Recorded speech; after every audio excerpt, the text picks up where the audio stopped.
জাতি তাকিয়ে আছে আপনাদের দিকে। এই জাতি একটা ইনসাফপূর্ণ সমাজ চায়। ওরা মজলুম আমাদের জাতি, দফায় দফায় আমাদের হাতে, ওদের হাতে, এর হাতে, ওর হাতে, বিভিন্নভাবে মুসলিম। এই মজলুম জাতি এখন তাকিয়ে আছে আপনাদের দিকে একটু নিবু নিবু আশা নিয়ে, যে সম্ভবত এটি হবে আমাদের মুক্তির বন্দর। আমরা এই বন্দরে আমাদের নৌযান ভিড়াতে চাই। আমরা যেন আমাদের কোনো আচরণে জাতিকে হতাশ না করি, বরঞ্চ এই জাতিকে যেন আমরা আশাবাদী করে দিই।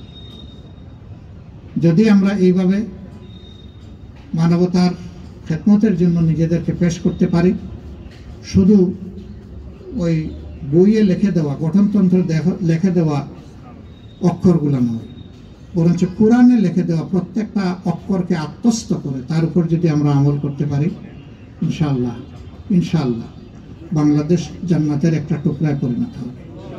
আমরা সেই দেশটি আল্লাহর কাছে কাঙ্গাল হয়ে চাই। আল্লাহ যেন এই পরিবেশ সৃষ্টিতে আমাদের প্রিয় সংগঠন মজলুম এই সংগঠনকে কবুল করে। আল্লাহ তাআলা আমাদের এখানে যা কিছু বলার তৌফিক দিয়েছেন, যা কিছু শোনার তৌফিক দিয়েছেন, এর মধ্যে মাবুদের অপছন্দের কিছু হলে আল্লাহ আমাদেরকে ক্ষমা করুন। আমাদের স্মৃতি থেকে আল্লাহ এগুলো একেবারে গুলিয়ে দিন, দূর করে দিন। আর যেগুলো আল্লাহ তাআলার কাছে পছন্দ হয়েছে এগুলোর উপর আমাদের সকলকে আমল করার তৌফিক দান করুন।